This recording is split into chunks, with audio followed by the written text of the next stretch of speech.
बच्चों, आप सभी का हमारे YouTube चैनल आइडियल देव क्लासेस में स्वागत है। बच्चों, आज हम आपके लिए एडगेट अभ्यास पुस्तिका विषय सामाजिक विज्ञान लेके आए हैं, जो कक्षा 7वीं के लिए। और इस एडगेट अभ्यास पुस्तिका को वर्ष 2024-25 के लिए बनाया गया है। किसके द्वारा बनाया गया है? मध्य प्रदेश राज्य शिक्षा केंद्र भोपाल द्वारा। और आज हम कक्षा 7वीं विषय सामाजिक विज्ञान का जो भाग 1 इतिहास हमारा अतीत का अध्याय कौन सा बताएंगे आपको? अध्याय 8। कौन सा अध्याय बताएंगे? अध्याय 8। इसके पहले के वीडियो में आपको अध्याय 1 से अध्याय 7 तक के बता चुके हैं। इस प्रकार इसके पहले जो वीडियो बताएं उसमें 1 से अध्याय 7 तक बता चुके हैं। और आप उन्हें देखना चाहते हैं तो आप हमारे चैनल आइडियल देव क्लासेस की प्लेलिस्ट में जाके देख सकते हैं। कक्षा 7वीं सामाजिक विज्ञान की जो प्लेलिस्ट है उसमें जाके पूरे वीडियो देख सकते हैं। इसी प्रकार हमने गणित के भी वीडियो डाले हैं कक्षा 7वीं के। यदि कक्षा 8वीं के बच्चे हैं तो 8वीं के भी डाले हैं, तो आप हमारे चैनल में जाके इन वीडियो को देख सकते हैं। तो चलिए देखते हैं आज आपको अध्याय 8 क्या है। 18वीं शताब्दी में नए राजनीतिक गठन। अध्याय 8 में क्या है? 18वीं शताब्दी में नए राजनीतिक गठन। और जो आपके प्रश्न 1 से लेकर प्रश्न 5 तक ये अति लघु उत्तरीय प्रश्न है। और प्रश्न 6 क्या है आपका? खालिस्तान रिक्त स्थान वाला प्रश्न है। अब इन प्रश्नों के उत्तर आप कब दे पाएंगे? जब आपकी पाठ्य पुस्तक जो हमारा अतीत है उसका अध्ययन करेंगे, अध्याय 8 का अध्ययन करेंगे। उसके आधार पर आप इन प्रश्नों के उत्तर दे पाएंगे। तो चलिए देखते हैं प्रश्न नंबर 1 क्या कह रहा है। प्रश्न 1 है, भारत के कौन से हिस्सों में जमींदार और किसानों के विद्रोह के कारण राजस्व की मात्रा में कमी आ गई?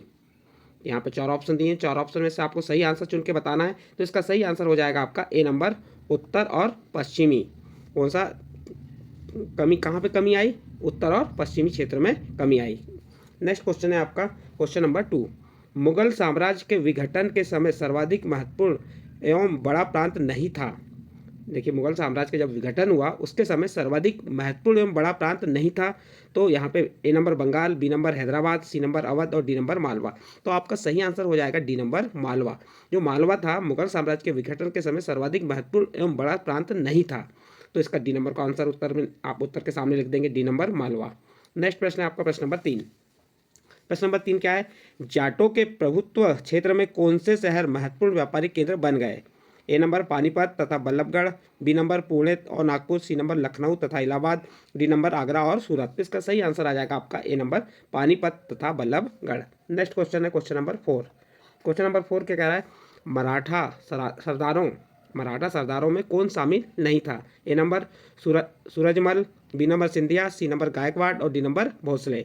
तो यहाँ पे सिंधिया, गायकवाड़ और भोसले ये मराठा सरदारों में शामिल थे, लेकिन सूरजमल जो था वह मराठा सरदारों में शामिल नहीं था। तो इसका ए नंबर का ऑप्शन सही होगा और उत्तर के सामने आप लिख देंगे ए नंबर सूरजमल। नेक्स्ट प्रश्न है प्रश्न नंबर 5। सूरजमल के राजनीतिक नियंत्रण में कौन कौन से क्षेत्र शामिल नहीं थे?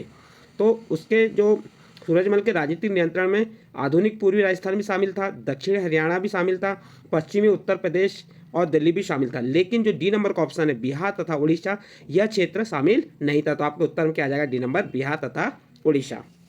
इस प्रकार से आपके जो 5 सही विकल्प थे, पांचों सही विकल्प यहाँ पे कंप्लीट हुए, जिनके आपको उत्तर हमने बता दिए। अब इसके बाद आपका अगला प्रश्न आता है प्रश्न नंबर 6।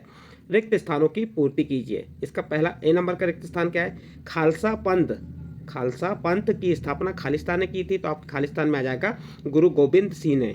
फिर अगला खालिस्तान है आपका बी नंबर का, जत्थों और मिसलों की संयुक्त सेनाएं खालिस्तान कहलाती हैं। तो आपके खालिस्तान में आ जाएगा दल खालसा। नेक्स्ट प्रश्न है, शिवाजी ने प्रायद्वीप में मुगलों को चुनौती देने के लिए खालिस्तान का प्रयोग किया। तो आपके खालिस्तान में आ जाएगा सैन्य बल। इसके बाद नेक्स्ट अगला खालिस्तान है आपका डी नंबर का, बाजीराव प्रथम खालिस्तान के नाम से भी जाने जाते थे। तो आपका उत्तर हो जाएगा बाजीराव बल्लार के नाम से भी जाने जाते थे। अगला प्रश्न है ई नंबर का, जाटों ने अपने नेता खालिस्तान के नेतृत्व में दिल्ली के पश्चिमी क्षेत्रों पर अपना नियंत्रण कर लिया। तो आपका उत्तर में आ जाएगा चूड़ामन। जाटों ने अपने नेता चूड़ामन के नेतृत्व में दिल्ली के पश्चिमी क्षेत्रों पर अपना नियंत्रण कर लिया। इस प्रकार बच्चे जो आपका प्रश्न नंबर 6 के जो विकल्प थे वो खालिस्तान थे, वो खालिस्तान यहाँ पे कंप्लीट होते हैं। इसके बाद अगला प्रश्न आता है आपका प्रश्न नंबर 7। सवाई जयसिंह ने खगोली वेधशाला का निर्माण कहाँ कहाँ कराया था? प्रश्न क्या है आपका? सवाई जयसिंह ने खगोली वेधशाला का निर्माण कहाँ कहाँ कराया था? आप उत्तर बताएंगे। सवाई जयसिंह ने खगोली वेधशाला का निर्माण दिल्ली, जयपुर, उज्जैन, मथुरा और वाराणसी में कराया था। तो ये आपका प्रश्न नंबर 7 का उत्तर कंप्लीट होता है। इसके बाद नेक्स्ट प्रश्न आता है आपका प्रश्न नंबर 8, प्रश्न नंबर 8 क्या है? विंध्य राज्य के विस्तार का श्रेय किसे प्राप्त है? वे किन क्षेत्रों के खिलाफ सैन्य अभियानों के लिए जाने जाते हैं? तो आपका उत्तर हो जाएगा विंध्य राज्य के विस्तार का श्रेय बाजीराव प्रथम को प्राप्त है। वे मालवा, बुंदेलखंड, गुजरात और पुर्तगालियों के खिलाफ सैन्य अभियानों के लिए जाने जाते हैं। तो ये आपका प्रश्न नंबर 8 का उत्तर भी कंप्लीट होता है। इसके बाद नेक्स्ट अगला प्रश्न आता है आपका प्रश्न नंबर 9। प्रश्न नंबर 9 क्या है? सिखों द्वारा स्थापित राखी व्यवस्था किससे संबंधित थी? तो उत्तर बता देंगे। सिखों द्वारा स्थापित राखी व्यवस्था सिखों की आर्थिक स्थिति सुधारने से संबंधित व्यवस्था थी। प्रश्न क्या था आपका? सिखों द्वारा स्थापित राखी व्यवस्था किससे संबंधित थी? तो आप उत्तर में क्या बताएंगे? सिखों द्वारा स्थापित राखी व्यवस्था सिखों की आर्थिक स्थिति सुधारने से संबंधित व्यवस्था थी। इस व्यवस्था के अंतर्गत किसानों से उनकी उपज का 20% कर के रूप में लेकर बदले में उन्हें संरक्षण प्रदान किया जाता था। आपका जो प्रश्न नंबर 9 था उसका उत्तर कंप्लीट हुआ। इसके बाद बच्चों नेक्स्ट प्रश्न आता है आपका प्रश्न नंबर 10। प्रश्न नंबर 10 क्या कह रहा है? 1737 ईस्वी के बाद मराठों का प्रभुत्व किन किन क्षेत्रों में फैला था? तो उत्तर देखिए, 1737 ईस्वी के बाद मराठों का प्रभुत्व उत्तर से राजस्थान और पंजाब, पूर्व में देखिए उत्तर में कहाँ? राजस्थान और पंजाब, पूर्व में बंगाल और उड़ीसा तथा दक्षिण में कर्नाटक और तमिल एवं तेलुगु क्षेत्रों तक फैला था। यह आपका प्रश्न नंबर 10 का उत्तर कंप्लीट हुआ। इसके बाद आपका नेक्स्ट अगला प्रश्न आता है प्रश्न नंबर 11। चलिए प्रश्न नंबर 11 क्या है? जाट राज्य के प्रमुख व्यापारिक केंद्र कौन कौन से थे? तो उत्तर देखिए, जाट समृद्ध कृषक थे और उनके प्रभुत्व क्षेत्र में पानीपत तथा बल्लभगढ़ जैसे शहर महत्वपूर्ण व्यापारिक केंद्र बन गए। जाटों की शक्ति सूरजमल के समय पराकाष्ठा पर पहुंची एवं सूरजमल के राज्य में भरतपुर और शक्तिशाली राज्य के रूप में उभरा। इस प्रकार बच्चों आप जो प्रश्न नंबर 11 है उसका उत्तर लिख सकते हैं। इसके बाद अगला प्रश्न आता है आपका प्रश्न नंबर 12। प्रश्न नंबर 12 क्या है? मराठा प्रशासन व्यवस्था का वर्णन कीजिए। तो उत्तर देखिए, अंतहीन सैन्य अभियानों के साथ साथ मराठों ने एक प्रभावी प्रशासन व्यवस्था तैयार की। जब किसी इलाके पर एक बार विजय अभियान पूरा हो जाता था और मराठों का शासन सुरक्षित हो जाता था तो वहां से स्थानीय परिस्थितियों को ध्यान में रखते हुए धीरे धीरे भू राजस्व की मांग की गई, कृषि को प्रोत्साहित किया गया और व्यापार को पुनर्जीवित किया गया। इस प्रकार मराठा प्रशासन व्यवस्था का वर्णन आप कर सकते हैं। आपका प्रश्न नंबर 12 का उत्तर कंप्लीट होता है। नेक्स्ट अगला प्रश्न आता है आपका प्रश्न नंबर 13। प्रश्न नंबर 13 क्या है? सूबेदार के रूप में सादत खान द्वारा अवध में क्या कार्य किए गए थे? आप उत्तर बता देंगे।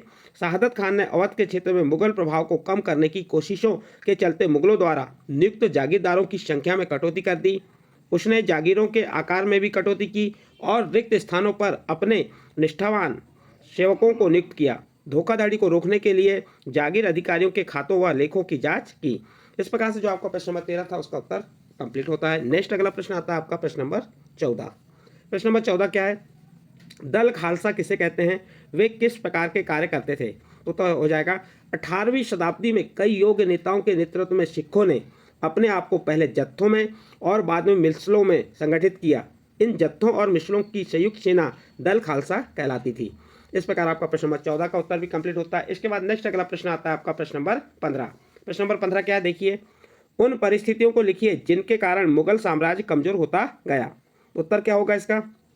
औरंगजेब के उत्तराधिकारियों के शासनकाल में साम्राज्य के प्रशासन की कार्यकुशलता समाप्त होने लगी थी। देखिए, जो मुगल साम्राज्य का जो शासक था, औरंगजेब के जो उत्तराधिकारी थे, उनके शासनकाल में साम्राज्य के प्रशासन की कार्यकुशलता कैसे होती जा रही? समाप्त होने लगी। और जो मनसबदारों की शक्तिशाली वर्गों को वश में रखना केंद्रीय सत्ता के लिए कठिन हो गया। इस प्रकार मुगल साम्राज्य कमजोर होता गया। प्रश्न नंबर 15 का उत्तर कंप्लीट। इसके बाद नेक्स्ट अगला प्रश्न आता है आपका प्रश्न नंबर 16। मुगलों के विरुद्ध मराठों की सफलता के क्या कारण थे? उत्तर देखिए, मराठों की सफलता का रहस्य यह था कि वे मुगलों के किलाबंद इलाकों से टक्कर न लेते हुए, देखिए मराठों की सफलता का रहस्य क्या था कि वह मुगलों के जो किलाबंद इलाके थे उनसे टक्कर न लेते हुए उनके पास चुपचाप निकलकर शहरों कस्बों पर हमला बोलते थे और मुगल सेना से ऐसे मैदानी इलाकों में मुठभेड़ कर लेते थे जहां रसद यानी खाने पीने के सामान, रसद पाने और कुमुक आने के रास्ते आसानी से रोके जा सकते थे। इस प्रकार से आप प्रश्न नंबर 16 का उत्तर लिख सकते हैं। इसके बाद नेक्स्ट अगला प्रश्न आता है आपका प्रश्न नंबर 17। प्रश्न नंबर 17 क्या है? चौथ और सरदेश मुखी से क्या आशय था? उत्तर देखिए, चौथ जमींदार द्वारा वसूले जाने वाले भू राजस्व का 25% भाग है। दक्कन में इनको मराठा वसूलते थे और सरदेश दक्कन में मुख्य राजस्व संग्रहकर्ता को दिए जाने वाले भू राजस्व को 9 से 10% हिस्सा था। तो इस प्रकार आप चौथ और सदेश मुखी का आशय बता सकते हैं, उसे समझा सकते हैं। इस प्रकार बच्चों आपका ये प्रश्न नंबर 17 कंप्लीट होता है और इस प्रश्न के साथ ही आपका अध्याय 8 जो इतिहास का अध्याय है, हमारे अतीत का अध्याय 8 अंतिम अध्याय था, वह कंप्लीट होता है। आपको हमने 1 अध्याय से 8 अध्याय तक के सभी प्रश्नों के उत्तर इस हमारे जो चैनल के माध्यम से बता दिए हैं। हमारे चैनल का नाम है आइडियल देव क्लासेस। यदि बच्चों आपको हमारे द्वारा जो प्रश्न बताया जा रहा है, ये प्रश्न को उत्तर अच्छे लगे हों तो आप हमारे चैनल आइडियल देव क्लासेस को सब्सक्राइब कीजिए, लाइक कीजिए और इस वीडियो को अन्य ग्रुप में शेयर जरूर कीजिए।